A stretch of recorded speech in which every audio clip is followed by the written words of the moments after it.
오늘은 현재와 과거 노아의 시대, 현재와 과거 노아의 시대란 제목으로 인문학적 성서 읽기, 인문학적 성서의 14번째 시간으로 함께 하겠습니다.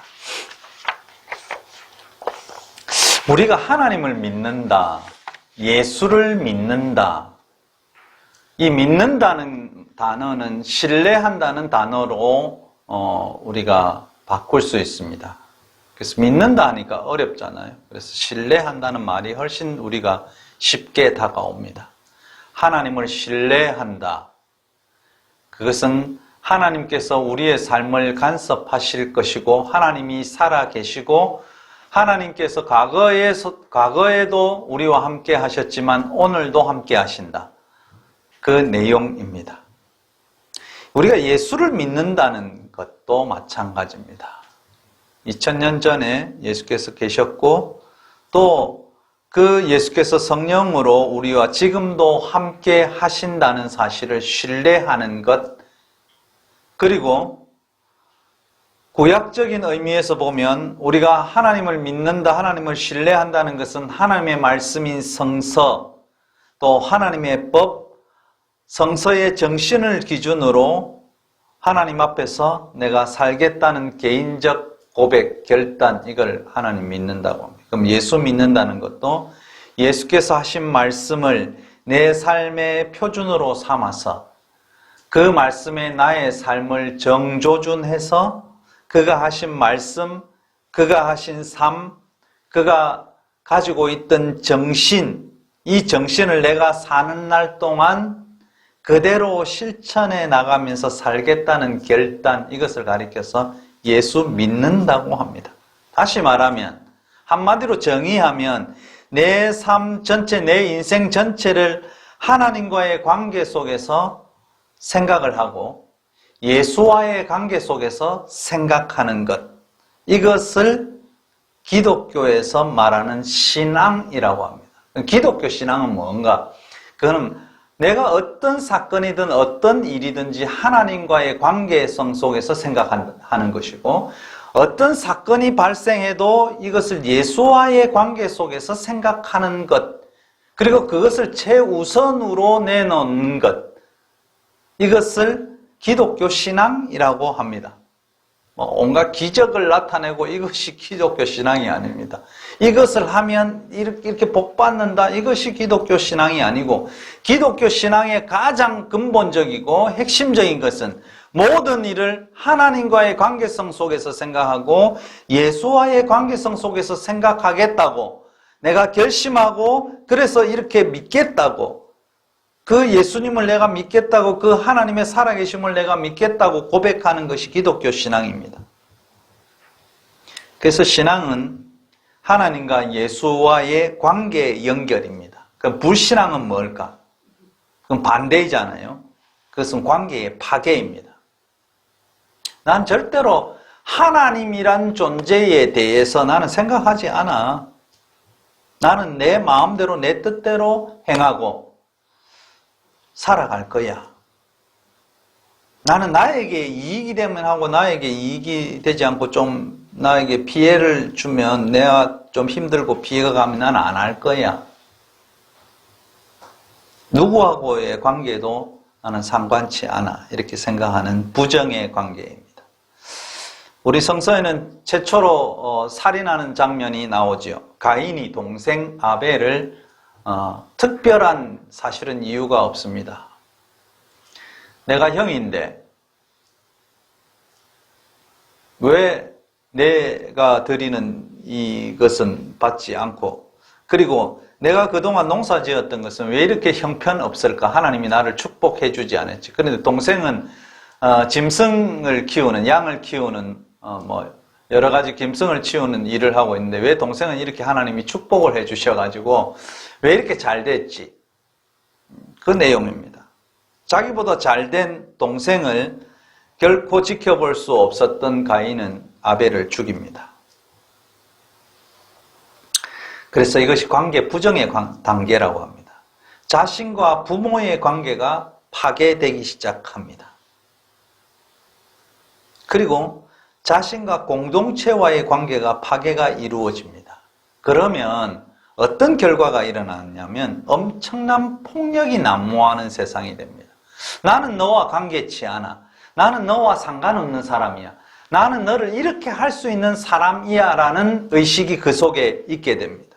성서적인 의식, 기독교적인 의식은 뭐냐면 너와 나는 똑같이 하나님 앞에서 평등한 인간이고 너와 나는 함께 살아가는 인간이고 당신은 또 하나님의 형상, 하나님의 모습을 가지고 있고 나도 하나님의 모습을 가지고 있는 존재라는 그런 의식, 그런 인식이 우리 속에 있는 하나님을 믿는 존재의 의식입니다.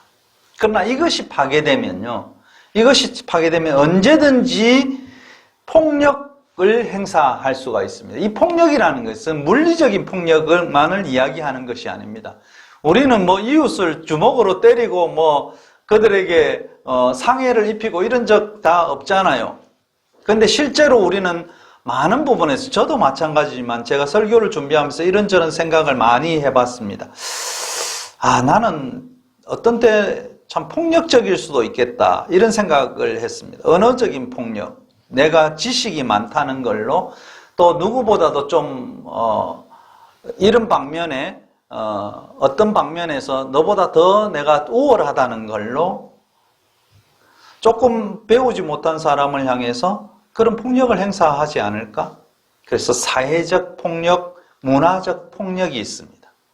요사이 늘 이 인사청문회를 하면서 우리가 보는 것은 그들이 국민들을 향해서 얼마나 폭력적인 사람이었던가를 저는 보게 됩니다. 엄청난 폭력을 행사한 사람들이 지금 장관이 된다, 비서관들이 된다 이런 이야기를 합니다. 사실 법적 약자를 향한 폭력, 이것을 가리켜서 합리적인 폭력이라고 그들은 우리는 생각을 합니다. 자신들은 합리적이라고 생각하는데 우리가 볼 때는 합리적이지 않습니다. 자신들만의 우월적 지위를 이용해서, 우월적 지식을 이용해서 정적을 향해서 법적인 폭력을 행사하는 것입니다. 합법을 가장한 폭력들이 정말로 많이 일어납니다. 이 폭력을 행사하는 존재들은 그들이 생각할 때는 합리적이라고 하지만은 이것은 그들의 폭력을 합리화하는 하나의 방법입니다. 그들은 합리적 존재가 아니고 합리화하는 존재입니다. 우리가 자신을 합리화하는 존재가 될 때 우리는 굉장히 폭력적입니다. 우리가 눈에 보이기 좋게 알기 쉽게 우리가 한번 보면은요, 우리나라 검사들, 검찰에서 하는 그들의 행동들, 그들은 그들의 권력을 합리화해서 국민과 자신들을 향한 정적을 향해서 폭력을 무리 없이 행사해 오는 것을 우리는 보게 됩니다.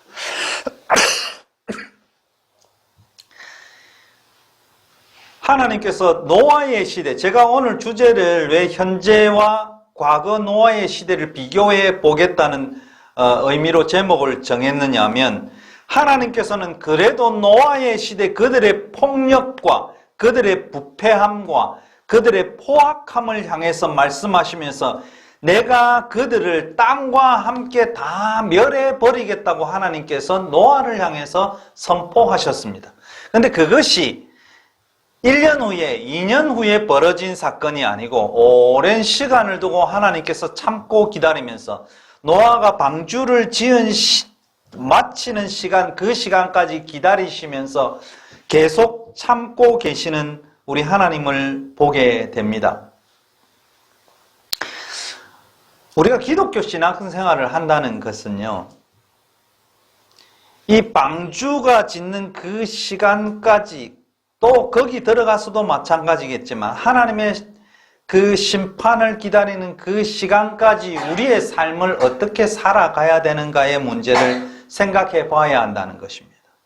나 개인, 내 가족, 내 혈족, 내 지연, 내 학연, 내 이해관계를 넘어서서 이웃 공동체와 함께 우리가 사는 세상을 함께 사는 세상으로 만들어가는 구성원으로서의 일을 내가 감당해 나가겠다. 이것이 기독교 신앙생활의 가장 근본의 출발입니다.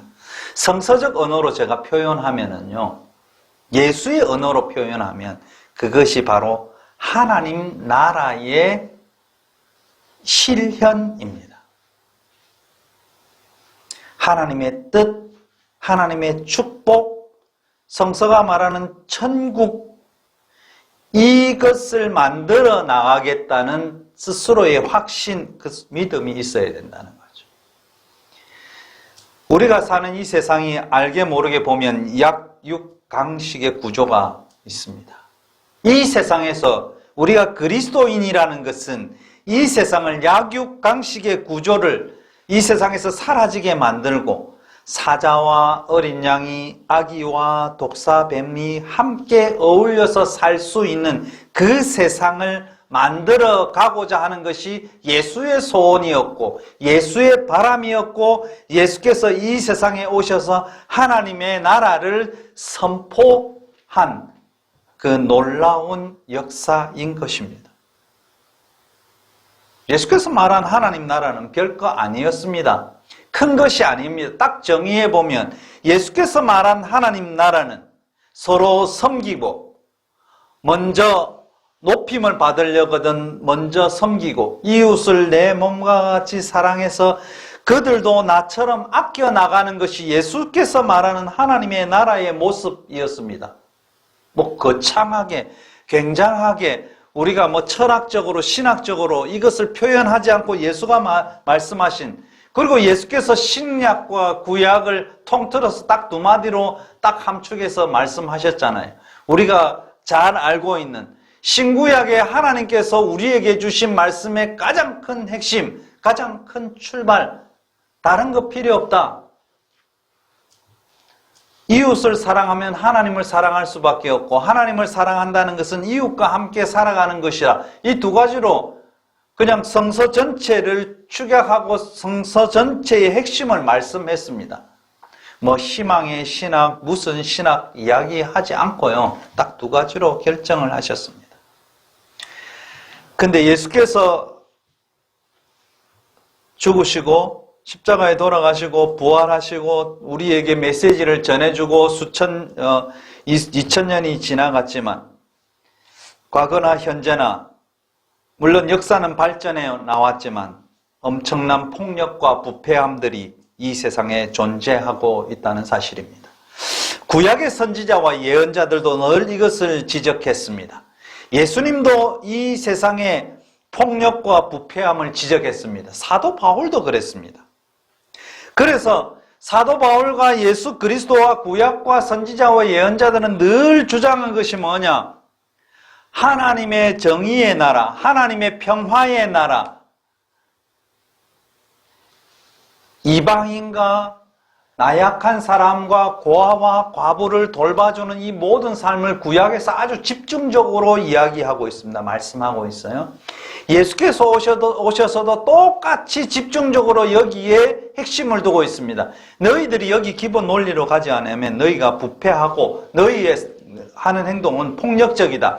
너희들이 하는 기도도 너희들이 하는 구제도 폭력적이라는 말씀을 예수께서 하신 것입니다. 너희가 구제할 때에 막 떠버리고 구제하느냐? 너희 구제하는 것은 그것은 폭력적이야. 그러니까 너희 구제는 오른손이 하는 일을 왼손이 모르게 하라. 이거 예수의 원리였습니다.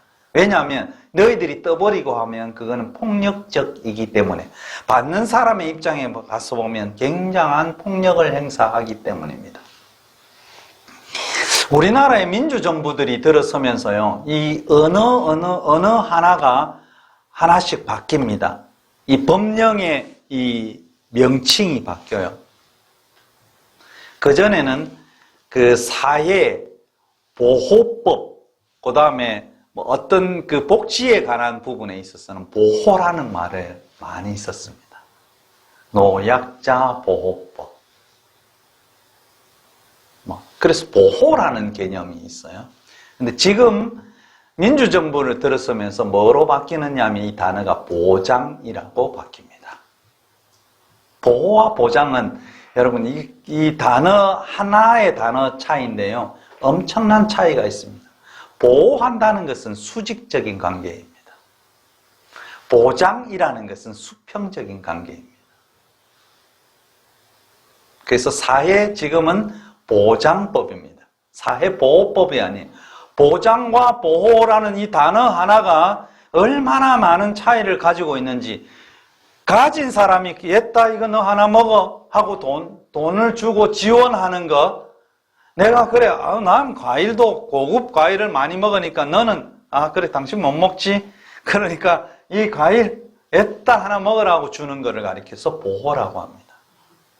보장이라는 것은 당신도 나와 똑같은 삶을 유지하는 사람입니다.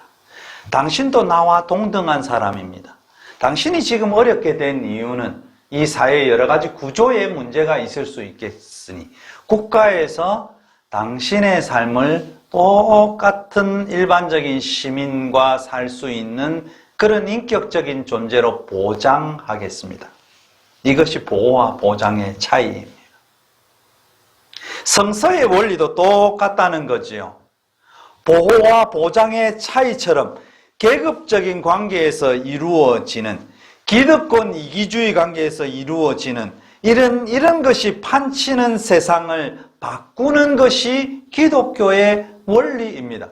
기독교인의 삶은 이렇게 수직적인 관계에 있는 이 세상의 구조를 수평적으로 바꾸어 나가고 나도 그런 삶을 살아가겠다는 결단입니다.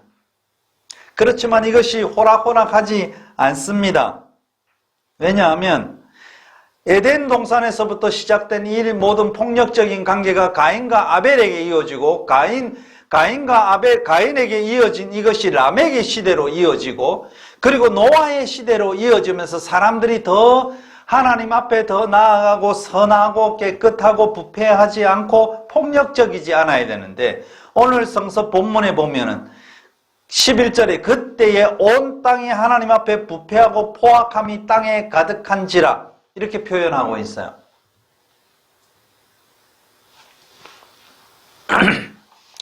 여기 폭력이라는 이 단어, 포악했다, 부패했다 이런 단어는 히브리어 단어에서는 우리가 잘 알고 있는 단어인데요. 이거는 하마스라는 말입니다.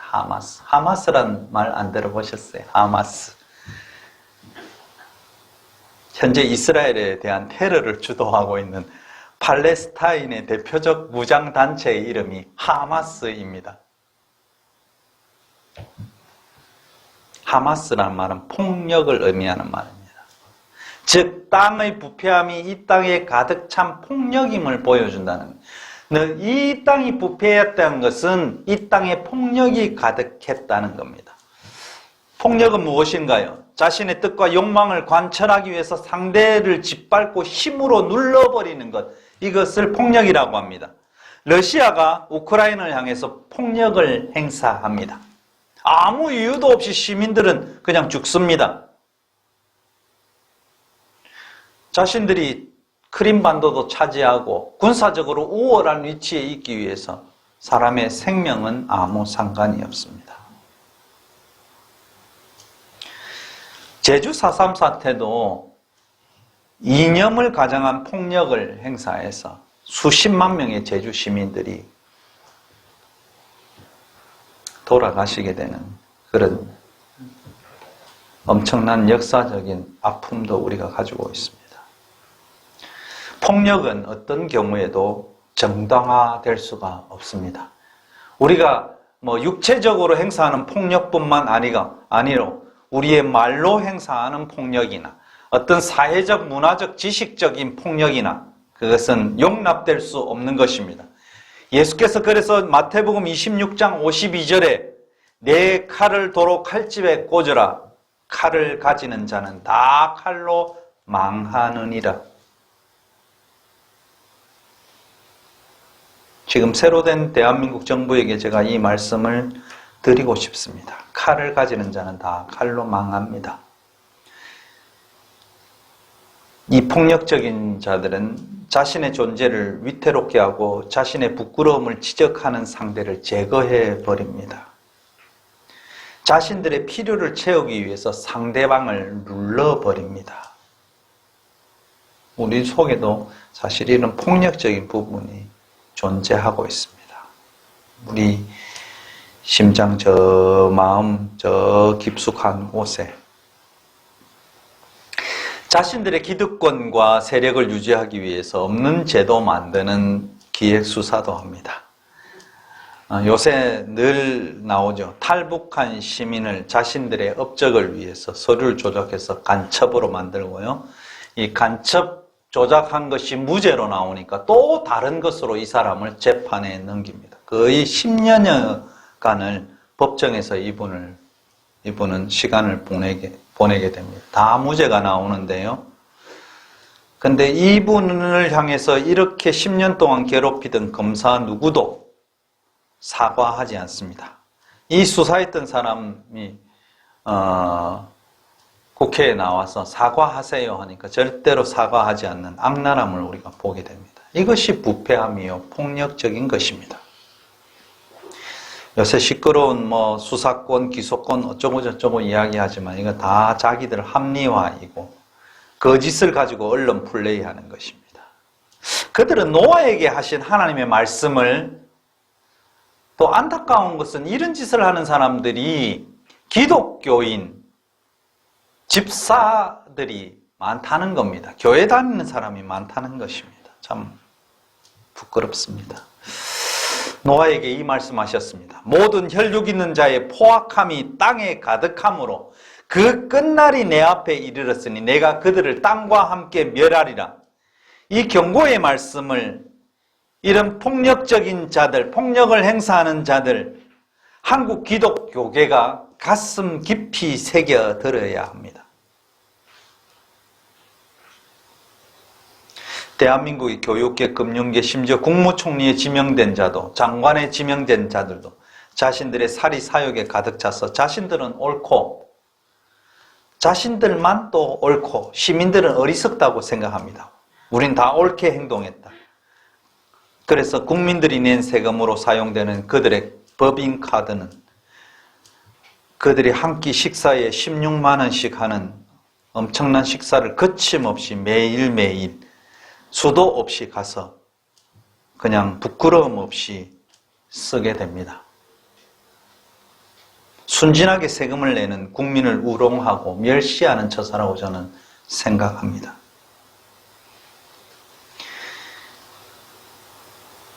법을 피해가기 위해서 하루에 여러 번씩 결제해 나가면서 전혀 끄리낌을 가지고 있지 않고 미안함도 가지지 않는 뻔뻔함, 참 안타깝다 그렇게 생각합니다.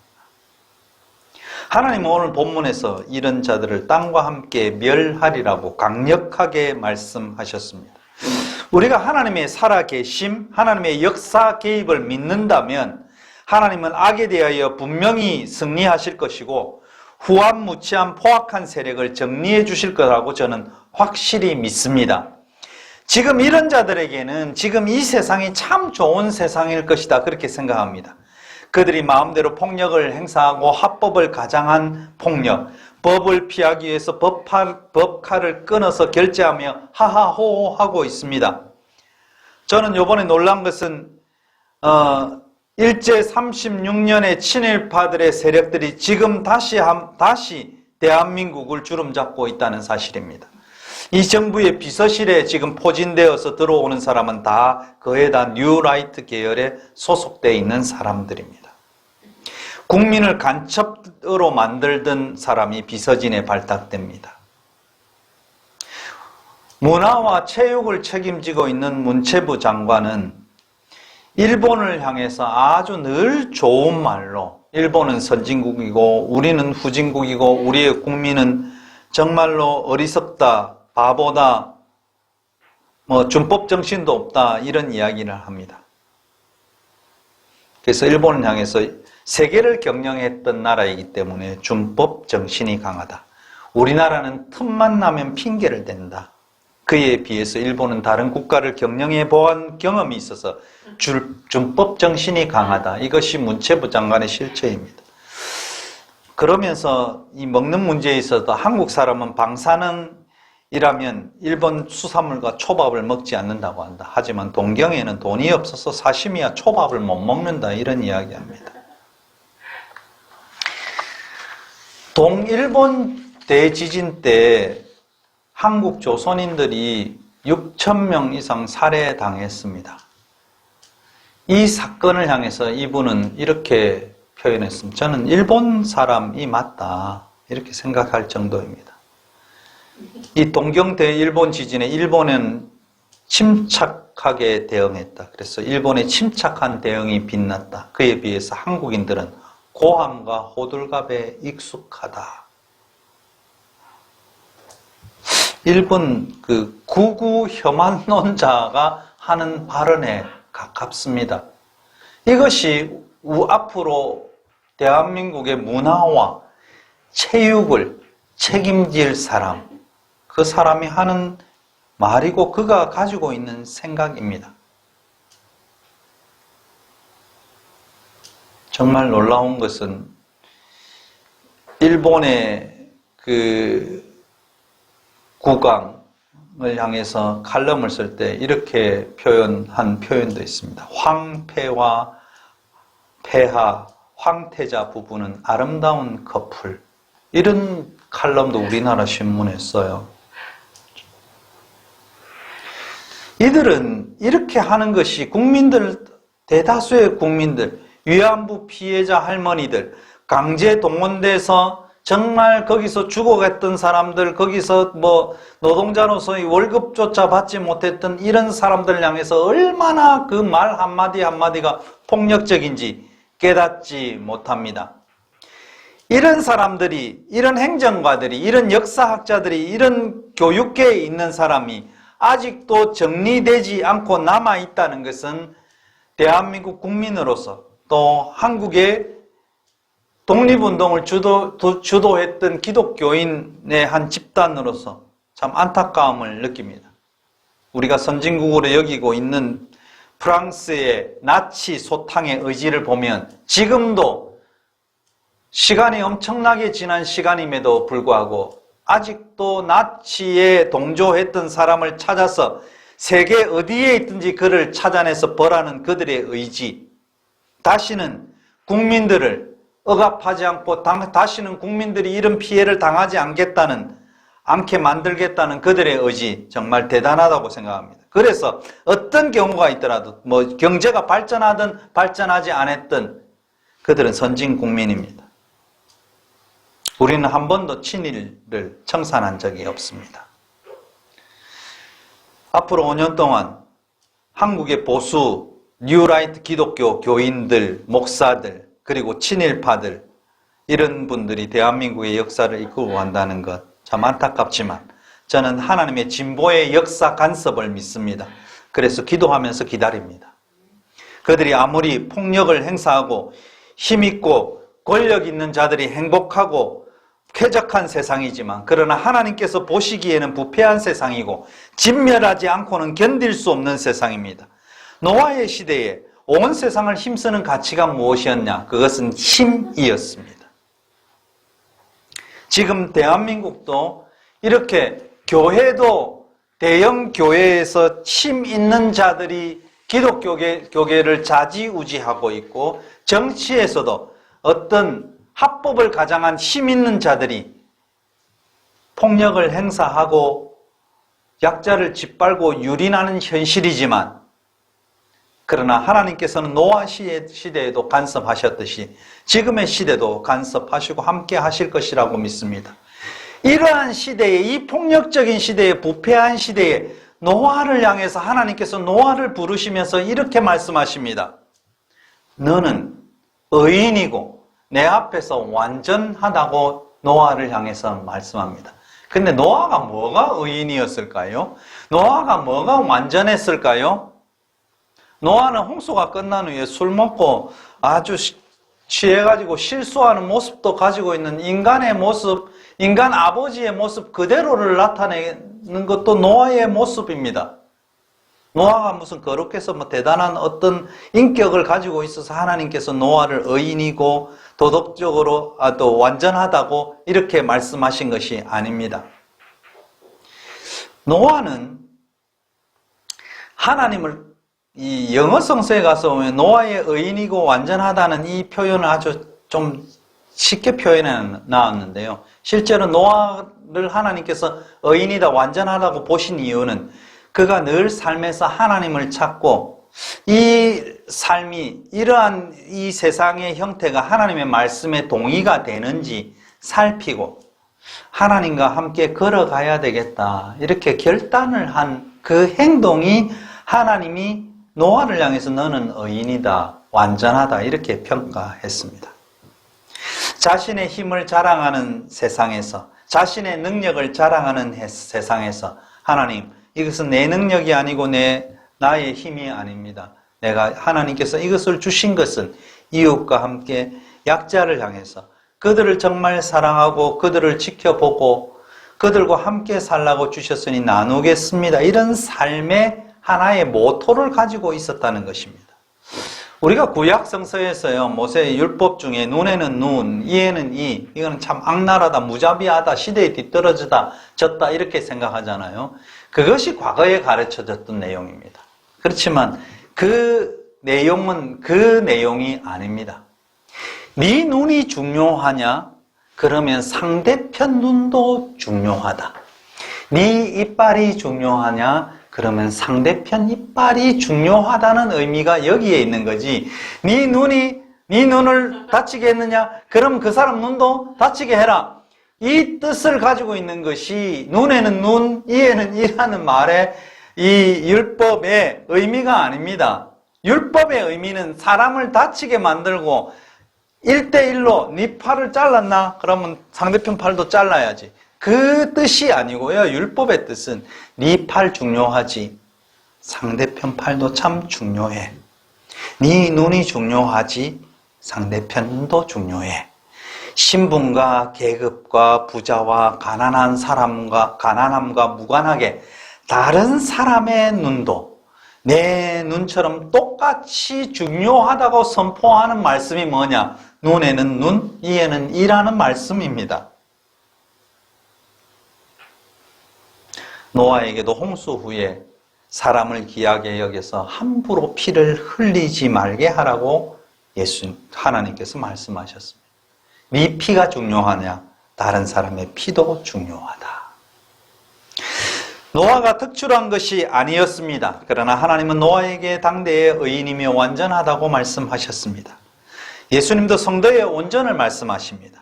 하나님의 온전하신 것 같이 너희도 온전하라, 완전하라고 말씀합니다. 이것이 도덕적으로 완전한 걸까요? 윤리적으로 완전할 거예요? 율법 앞에서 완전함을 이야기할까요? 어떤 온전함일까? 어떤 완전함일까?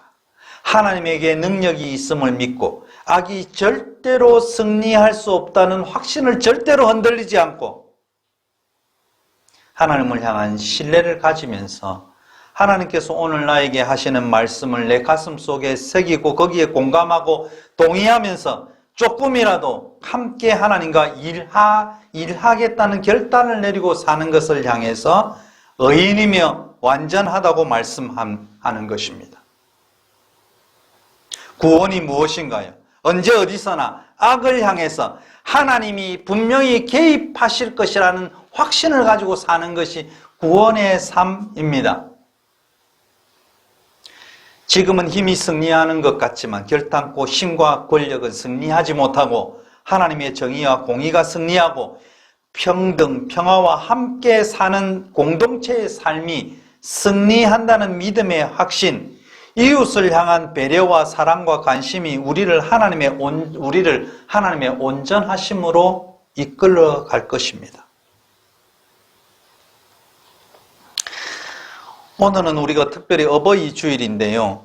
사도 바울은 디모데후서 5장 1절에서 4절에서 어버이 주일을 당한 우리에게 이렇게 말씀합니다.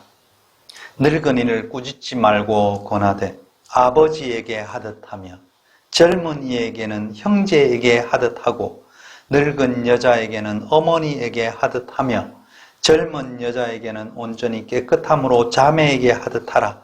참 과부인 과부를 존대하라. 만일 어떤 과부에게 자녀나 손자가 있거든 그들로 먼저 자기 집에서 효를 행하여 부모에게 보답하기를 배우게 하라. 이것이 하나님 앞에 받으실 만한 것이니라. 세 번역에 가서 보면 과부에게 자녀나 손자, 손녀가 있다면 그녀가 예전에 그들을 돌보았듯이 그들도 그녀를 돌봄으로써 하나님을 섬기는 법을 배워야 합니다. 이것이 하나님께서 그들이 하기를 원하시는 것입니다. 의인은 완전한 자라고 하나님이 인정하는 자들의 삶을 어느 누구를 향해서도 어떤 폭력도 행사해서는 안 된다는 것입니다. 자녀들에게, 부모들에게, 형제들에게, 자매들에게, 어느 누구를 향해서도 서로 효를 행하라는 것은 서로 감싸주고 서로 위하고 서로 사랑하는 것입니다. 이것이 하나님이 받으시는 것이다. 하나님이 원하시는 것이다. 영어 성서는 이렇게 표현해서 하나님이 받으신다는 것은 This is what God wants them to do. 그들이 하나님이 원하시는 것을 그들에게 하는 것이다. 이것은 하나님이 원하시는 것을 내가 그들에게 하는 것. 이것을 향해서 의인이다. 이것을 향해서 효다. 이것을 향해서 그들에게 관심을 갖는 것. 이것이 하나님이 원하시는 것입니다. 하나님이 원하시는 것을 하는 사람들은 의인입니다. 하나님이 원하시는 삶을 살아가고자 하는 자는 완전한 자인 것입니다. 하나님이 원하시는 것은 서로를 향한 보장이에요. 자녀들이 부모를 향해서만 하는 것이 아니고 부모가 자녀들에게 어떻게 할 건가? 그 자녀들은 또 자녀들에게 어떻게 할 건가? 이웃과 이웃을 어떻게 할 건가? 이것이 하나님 앞에 예배하는 것이라고 성서는 표현합니다. 그래서 이 4절 디모데후서 오늘 제가 앞에 읽어드린 디모데후서의 이 말씀, 손자들이 있거든 그들로 먼저 자기 집에 효를 행하면, 이 말씀의 영어 성서의 한 부분에 이렇게 말씀합니다. To serve God. 이것은 하나님께 봉사하는 것이다. 하나님께 예배하는 것이다. 우린 예배가 교회 모여서 찬송 부르고 설교하고 이것이 예배라고 생각하지만, 성서에서는 하나님을 예배하는 것은 자녀들도 잘 돌보고 부모들도 잘 돌보고 형제 자매들도 잘 돌보고 이런 것이 하나님께 to serve God, 하나님께 예배하는 것이다. 하나님이 원하시는 것은 서로를 향한 보장입니다. 상대편을 어떻게 보느냐에 따라서 우리의 삶은 달라질 것입니다. 사랑하는 성도 여러분, 노아의 시대처럼 지금도 정말로 많이 부패하고 폭력적인 세상에서 우리가 살고 있습니다. 어떻게 보면 미래가 보이지 않는 것 같기도 합니다. 그러나 하나님께서는 노아에게 노아의 방주를 만들게 하셔서 기다리셨듯이 오늘 우리를 향해서도 너희들이 방주를 만들면서 기다리라고, 그날은 꼭 올 것이라고 말씀했습니다. 오늘 하나님은 이 시대의 노아로 저와 여러분을 부르셨습니다. 보기에 정말 보잘것없이 우리가 보일지 모릅니다. 그러나 보잘것없는 것이 이 세상의 역사를 바꾸었다는 사실을 우리는 성서를 통해서 봅니다. 이사야 53장 2절 말씀에 그는 예수를 향해서 그는 주 앞에서 자라나기를 연한 순 같고 마른 땅에 나온 줄기 같아서 고운 모양도 없고 풍채도 없은즉 우리 보기에 흠모할 만한 아름다운 것이 없고, 이렇게 표현합니다. 예수의 모습은 이 땅에 오실 때 연한 순 같고 마른 땅에 나온 줄기들이 얼마나 형편없겠습니까? 얼마나 보잘것없겠습니까? 고운 모양도 없고 풍채도 멋지지 않습니다. 흠모할 만한 아름다운 아무것도 없는데 예수 그리스도를 통해서 이 세상에 변화를 가져왔습니다. 아무것도 없이 별 것도 없는데 하나님은 노아를 부르셔서 너는 내가 보니까 의인이다. 너는 내가 보니까 이 시대에 그래도 깨어있는 완전한 자라고 인정했습니다. 어찌 보면 나약하고 이쁘지도 않고 대단한 것도 없지만 하나님은 우리를 통해서 역사의 한 부분을 감당하게 하실 것입니다. 이것이 이 시대에 노아를 부르신 하나님의 뜻입니다. 노아는 기약 없이 방주를 지었습니다. 하나님이 분명히 약속한 대로 이루시겠지. 하나님의 약속은 절대로 변하지 않아. 기다렸을 때 하나님께서는 세상을 심판하시는 놀라운 역사를 이루어내셨습니다. 하나님은 승리하실 것입니다. 의와 진리가 승리할 것입니다. 우리는 기도하고 외치고 또 기다립시다. 투쟁합시다. 하나님은 늦기 전에 우리에게 응답으로 임하실 줄 믿습니다. 침묵으로 기도하겠습니다.